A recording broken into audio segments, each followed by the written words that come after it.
and welcome to the Tern Heads podcast, the podcast that brings you actionable tips, industry insights and employment journey examples to help you start your dream career in the creative industries. I'm your host, Sam Fairbrother, and today I'm joined by Khrissie Farrands, who is a senior graphic designer for a London-based agency. Khrissie has enjoyed a great career at multiple agencies, and she's agreed to share some of her insights with us today to shed some light on what worked for her and what you can do to get your foot in the door. So hi Khrissie, nice to see you. Hello, how are you? Good. So I thought we'd start right at the beginning. So you graduated from Norwich University, didn't you, in 2012? Yeah, that's right. So I wanted to ask, when did you start applying for internships and how did you go about that? Yes, so I started a couple of months before I graduated. So I made sure I got my book together, it was looking fab. And I'd done it a bit ahead of time as well. I had a bit of illness while I was in my third year, so I got a bit behind. So I found it quite important to make sure that I had some conversations, happening as I was going along.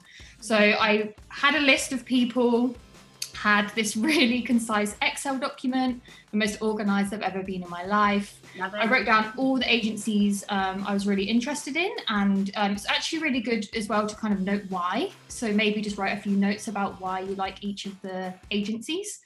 Because then when you write an email, don't just copy and paste kind of a set kind of template, because that makes it very obvious. Make it very personal to who's going to view it, and why you actually like them. Pick out a piece of work they like or a blog they've written about recently. And I just went through kind of one by one, contacting them, kind of kept a list on who replied, who didn't.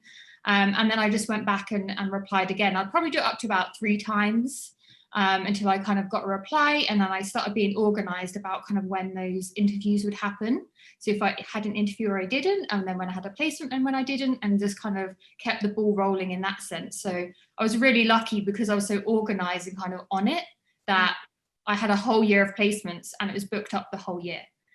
So it was just one after the other continually, which was really fun. It was really exciting. Yeah, that's fantastic. So how did you actually get your very first internship? Where did that come off the back of? Yeah, the first one was actually when I was in third year. So Kelly Porterbell held a Shine competition. So with the Shine competition, you enter like some of your work. So normally it'd be some of your second year work.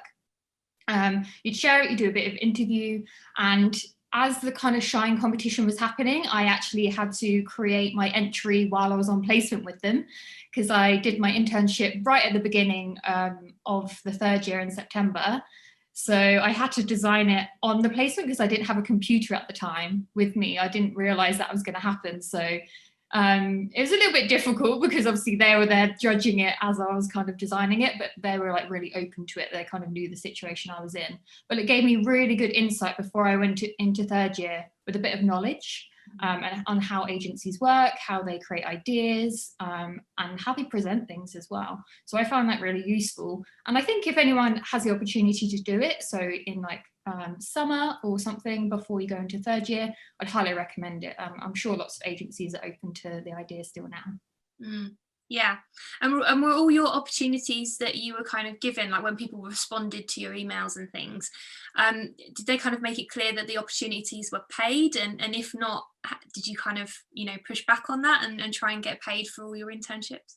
Yeah, it wasn't at the start of the conversation. It was kind of as the conversation went on. Some of them would just tell you straight away if it was paid or not and how much you'd get. Sometimes I'd have to ask. Some people would say, oh, we do have internships, but it's free. And, I had to turn those down. At the time I was commuting from Essex and my train fare was £600 a month. So I wanted to make sure that I could still pay my way. I was living with my mum at the time, but I wanted to make sure I could still kind of pay for my lunches, pay for my train. And so I made sure I got that £600 a month. And also I feel like it adds value and makes you realize that you shouldn't be working for free, that you should be getting paid. You've done 3 years, of really hard work, and you're out there in the world now. So it just gives you a bit of self-worth knowing that you're getting paid for your skill. So I think that's really important. Yeah, absolutely. And I think everybody kind of cringes at the thought of asking to be paid, for things, which is kind of wrong because you should be paid. Yeah. But what would your advice to grads and students who are maybe coming up against that and sort of struggling to get paid experience? Would you suggest that they kind of, don't go ahead with unpaid internships, or like how do you start that conversation with the agency if they say, oh, it's unpaid? Yeah. So when it happened before, what I did is I replied and I explained my situation, saying, I have a really expensive fare. I'm commuting in at the moment, or if I don't commute in, I'm going to have to pay for like a hotel or an Airbnb or something. So can I have any towards any expenses? So even if they're not paying you in the mindset that they're paying for your skill, sometimes they will change their mind and help you pay for your travel or some of your expenses.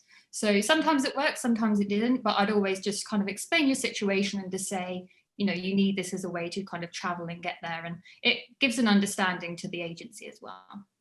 Yeah, absolutely. So you did 10 placements in total. What did you learn from those different experiences, would you say? What kind of the top things? Oh, so much. The best thing about doing placements is that you get a real diverse sense of what's out there. I went from really big agencies to really small agencies and everything in between. And some places you get involved in design work. Some places you'd just be doing like the kind of admin-y or presentation side of things.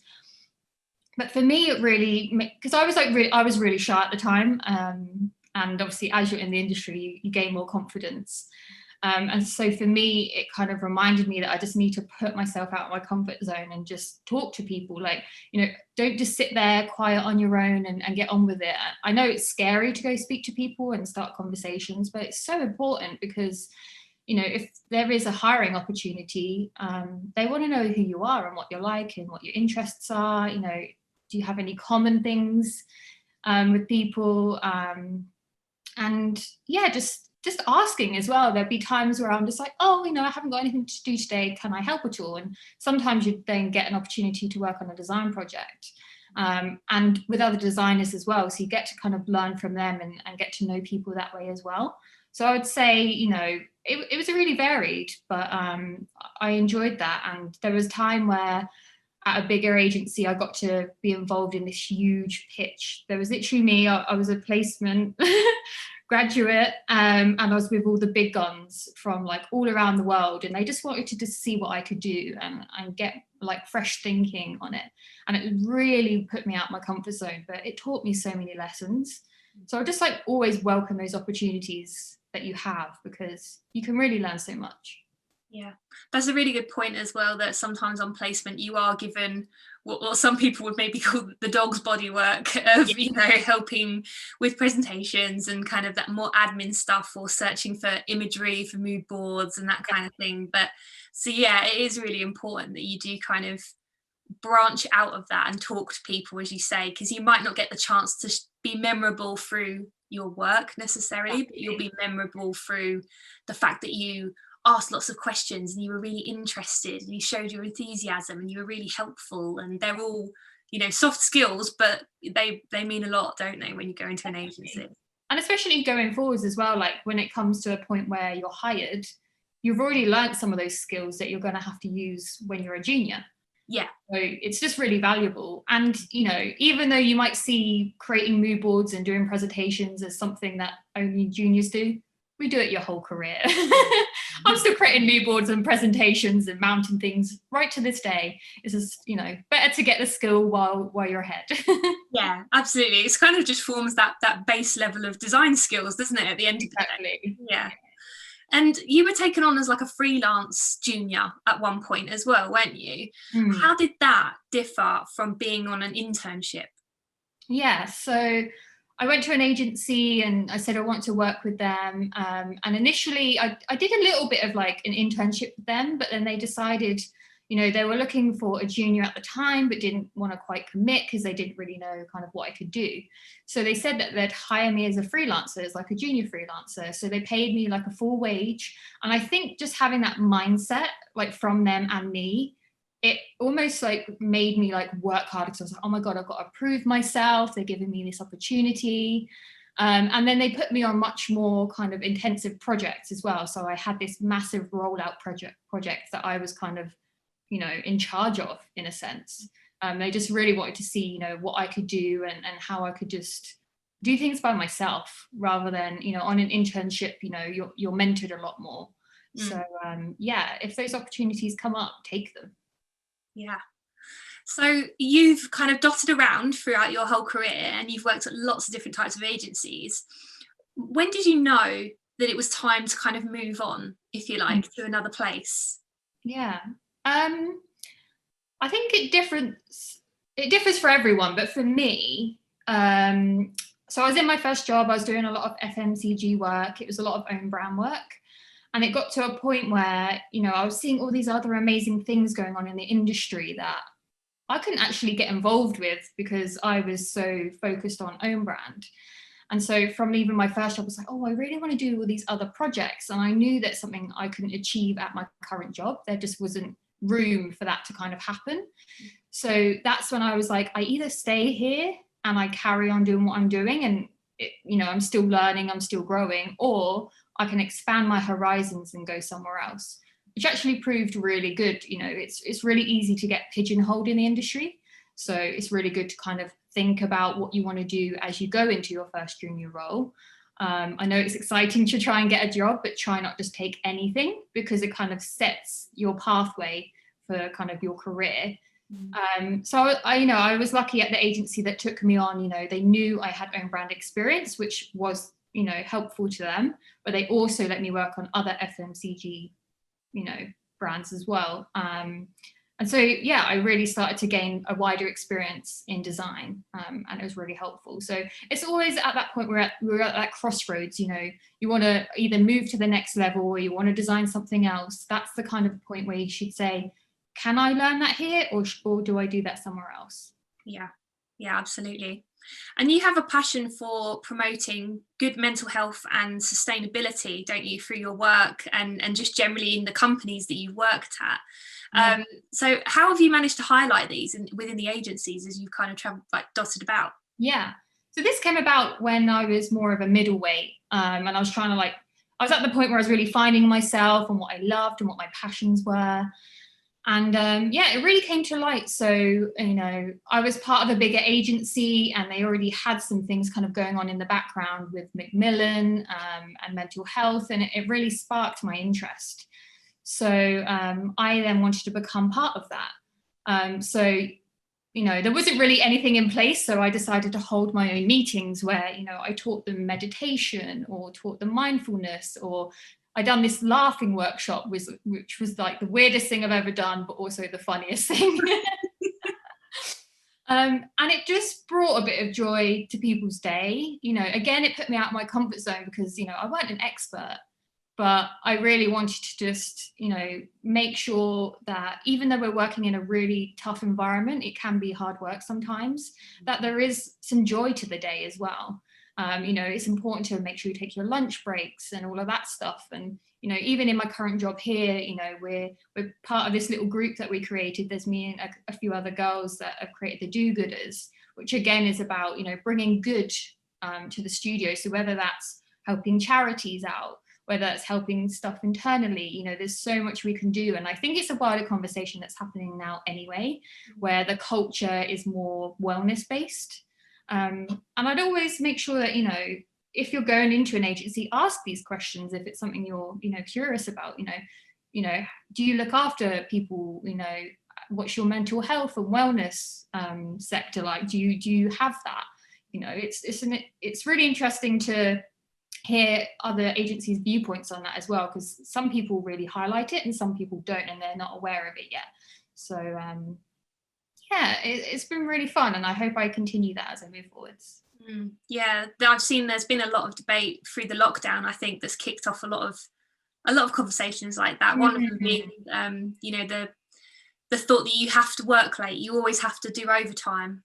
That's obviously kind of unpaid, you know, but it's kind of frowned upon if you leave work on time sometimes in the design industry. And so, yeah, it'd be really interesting actually to see how this whole experience changes the agency as a whole. But then, as you say, obviously each individual agency is itself as well moving forward. Definitely.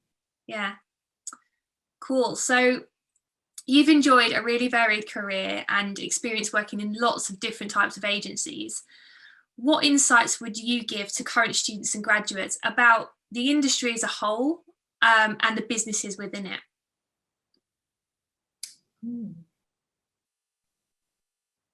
There's so much advice to give. Yeah, I would definitely just say, like, again, make sure you do what you love. You know, don't always just do something because you feel like you have to. You know, I've learned as my career has developed, you know, that, you know, we all have a voice, and it's really important to voice those opinions, and those things that you have going on in your life kind of outside of work. You know, your personal life affects your design life.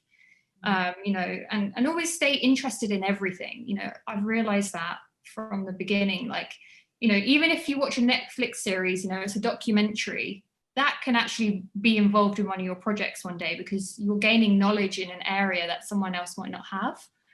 You know, so be open-minded to all these hobbies you have, and, you know, it might be fashion or art, and just, you know, you don't always have to, you know, look at typography and layout and stuff all the time. Like, spread your horizons and get inspiration from everywhere.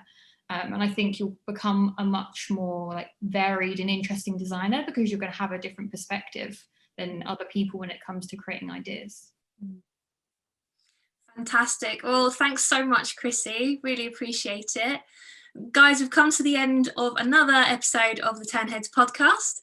If you've enjoyed it and you've learned something new, please do share, like, comment, send it to your friends. I'm Sam Fairbrother. This has been the Tern Heads podcast, and we'll see you on the next one.